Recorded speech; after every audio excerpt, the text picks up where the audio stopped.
তো চিংড়ি করার জন্য আগে মাছটা ভাজি, চিংড়ি মাছটা নয়তো সুন্দর চিংড়ি মাছের। যারা খায় তাই, তুই তো খাস না, তো ভালো লাগবে না, কিন্তু আমি খাই তাই আমার ভালো লাগবে।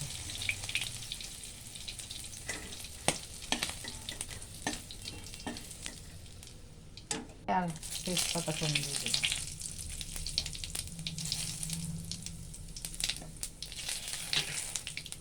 একটু ভাজি একসাথে করবো, মশলা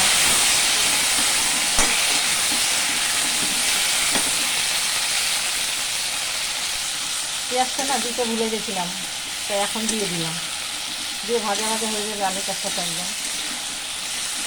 পেঁয়াজ, আদা, লঙ্কা, রসুন, টমেটো সব একসাথে দেবো, কত মশলা একটু হোক।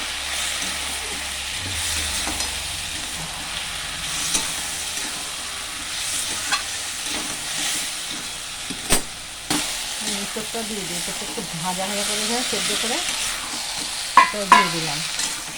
এদেরটা ভাজাটা আপনাদের দেখতে পারেন।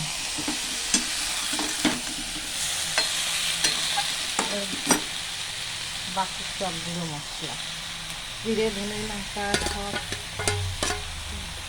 লবণ সব আছে, কিছু পারছি যাতে খাওয়াটা 1 নম্বর হয়।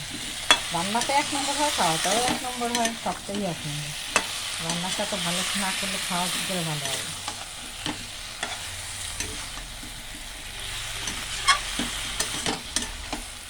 মশলাটা ফাটানো মেলানো হয়ে গেলে একটুখানি জল দেবো।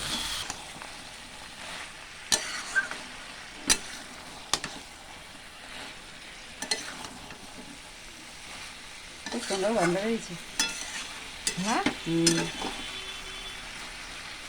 দারুণ, কালারটাও দারুণ লাগবে, গন্ধটাও দারুণ লাগবে, এইভাবে খেতে ভালোই লাগবে, খাওয়াটাও দারুণ লাগবে। একবার আপনারা এইভাবে করে খেয়ে দেখবেন।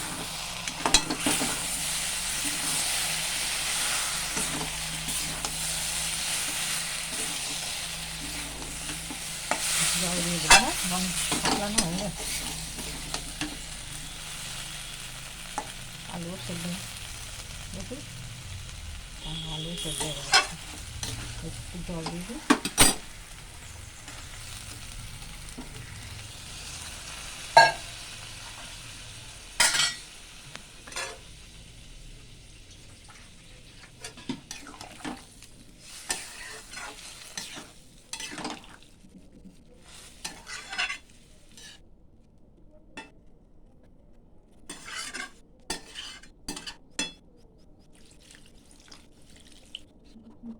এবার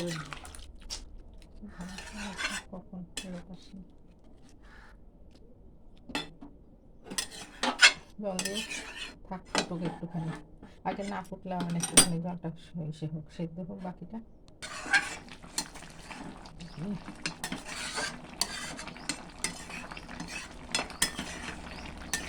একটু ঝোল টানো, কিন্তু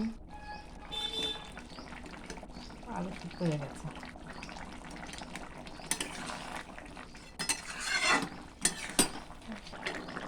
চিংড়ি মাছটা দিয়ে দিতে, ওর এত বগানি কেমন হবে খেতে কি জানি। গরম মশলা দেবো কি দেবো না চিন্তা করছি, দেবো না নামাই একদম, আমি আজকে ঠিক না নামাতে পারলাম না।